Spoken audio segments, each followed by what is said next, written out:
Institute of Metro and Rail Technology, led by Sri Raja Gondan and Dr. Sudhir Krishna, Mr. NVS Reddy, and all the other dignitaries present here, including my friends from media, and I also see Mr. Gadgil here. Good morning to you as well. So all in all, I think it's a wonderful initiative. We know that everyone is talking about a metro today.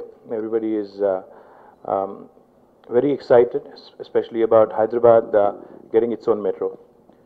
In fact, not just metro, but in fact we have all the cities and all the towns in India today as an emerging country, as a country that is coming up, and as a country that is looked at as one of the biggest economies in the world. I think we are only progressing, and this is only a natural progression as part of any evolving economy, any evolving emerging country. So it's a wonderful initiative that Institute of Metro and Rail Technology has taken. I was just told that it is a first of its kind in India, the first institute to actually come up with something specific for the metro and rail technology. And any graduate, in fact, this is one thing I've been hearing for about 2 months now, that any graduate that is coming out of our engineering colleges or our professional colleges are not completely industry ready is what I've been hearing all along the last 2 months. Be it a computer sciences graduate or a mechanical graduate or any engineering graduate for that matter. So I think the institute coming on at this point of time with about 17 new admittance, I think is a welcome sign, and that too to be launched in Hyderabad as a first for our city. I think it's a wonderful initiative. So I applaud the entire IMRT team because they've really they made a lot of effort, and they have eminent people such as Dr. Sudhir Krishna on their board as well. Applaud them. We all know that the growing pollution levels in our cities and ever-increasing dependence on import of fossil fuels will have to be tackled on priority with development of state-of-the-art rail transit systems which are highly energy efficient. Our Chief Minister, as you may have noticed in the last 2 months really, has been talking about his vision, especially for Hyderabad, the city of Hyderabad. The city of Hyderabad currently has about 1 crore people, a population of 1 crore. But we look at a situation where with the sort of initiatives our Chief Minister is driving, with the sort of potential that there is for a city like Hyderabad. So Hyderabad has a lot of things going for it. We all know that. Hyderabad is geographically bang in the middle of this country, very well connected to both Middle East and also Southeast Asia. It could very well be the transit hub for between the two continents as well. Hyderabad also has a wonderful salubrious climate. We all know that. Out of the 365 days in a year, 300 days you could pretty much enjoy the weather out here. There's no weather extremes.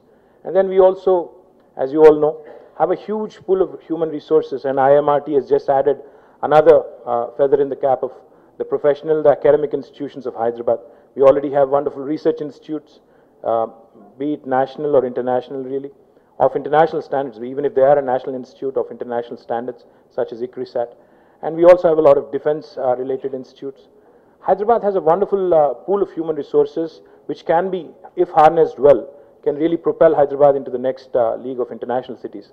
Our Chief Minister intends to do exactly that. In fact, if for those of you who may have followed our Chief Minister's vision statement vis-a-vis the industrial policy of the new government of Telangana, you would have realized it was all over the papers this morning. The Chief Minister is really planning to decongest the city of Hyderabad. The real intent of a project such as Metro is decongestion of the city. Use of more public transport would obviously facilitate decongestion of the roads of Hyderabad. Our Chief Minister is very keen to do that. In fact, he's been talking about a situation, he's envisioning a situation where he wants the city not just to be decongested, but the city to have a regulated, structured growth as well. We cannot have, for a city of Hyderabad's size, which is also likely to double or triple in size in the next 20 years, we cannot have haphazard growth. We need to have a structured, regulated growth. We've had a lot of things happen in the past, but this new government is extremely keen to have a very structured, planned, properly executed growth plan. We are consulting we are going to have international consultants, national or international consultants, working on a master plan for Hyderabad to ensure that it actually the potential of Hyderabad is completely harnessed, the potential of Hyderabad is completely exploited, and it truly becomes an international city. For those of you who've seen what our Chief Minister had been talking about, he's talking about setting up different clusters of different growth clusters around the city of Hyderabad. Already we have wonderful infrastructure in Hyderabad. In fact, I can say for a city of its size, for a city of its comparable, for a city that can be compared to the other metros in India, I think Hyderabad has the best infrastructure in the entire country. If you compare it to a Bangalore or a Chennai, which are the nearest rivals in South India, that is, Hyderabad has thrice the infrastructure of a Bangalore, but only at 1/3 the land cost of Bangalore. Hyderabad, if you see, has twice the infrastructure of a Chennai, but only at 1/2 the land cost. So Hyderabad actually makes for a great value proposition for any investor moving into this city. We already have a metro project going on. You all know that. It is right now, I think the scale is limited to about 72 kilometers, but we do have plans. We just don't want to have a 72 metro which only has a span of about 72 kilometers. By 2040, in fact, there is a master plan that is being drawn. By 2040, for a city of Hyderabad, we need to have, I think, about 250 plus kilometers of metro rail. So therefore, we are extremely committed to the metro project as well. I assure each and every one of you that is present here, don't get carried away by what keeps appearing in newspapers and media reports from time to time. We are extremely committed to the metro project. Yes, there are some issues that need to be sorted out. They will be sorted out. And the government is fully committed to the metro project. There need not be any doubts, any apprehensions about that. We are extremely committed to the current metro project in Hyderabad. And the other thing I also wanted to bring you up to speed on is, as I said, we are not just committed to a metro which only covers 72 kilometers. We want a metro that really cuts across the length and breadth of this city, which is set to become an international city in days to come. Our Chief Minister wants a growth which is structured, regulated, as I said, and also in clusters. Today, if you noticed, he was talking about a science city in a place.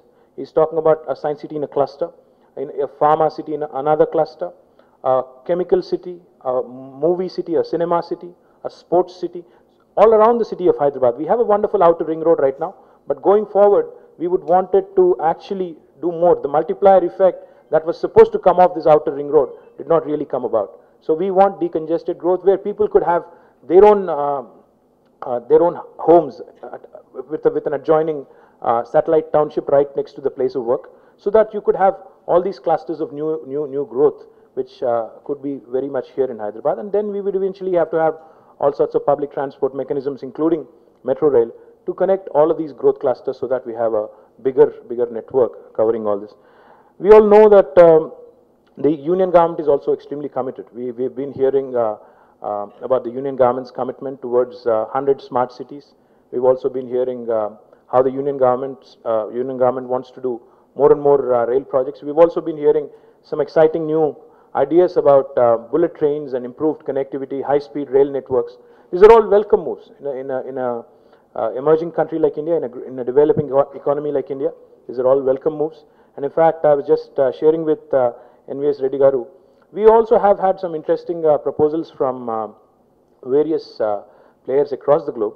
They also want to look at some light rail transport, LRTS mechanisms in our own city of Hyderabad. The lacunas that are left uncovered by a metro, or the lacunas that are left currently uncovered by the public transport system, can be addressed through some new mechanisms such as the LRTS, the BRTS, and people are talking about monorail, a lot of different opportunities that are coming up. So all in all, I congratulate the first batch of IMRT for taking the plunge. And I absolutely am confident that you guys will be the pioneers, you guys will be the leading players. And in a country like India, which is going to have more and more metro rail projects coming up all over the country, I think you're set, you're poised for a wonderful future. All the very best, and I congratulate IMRT once again for launching this in our good old city of Hyderabad. Congratulations to one and all. Thank you.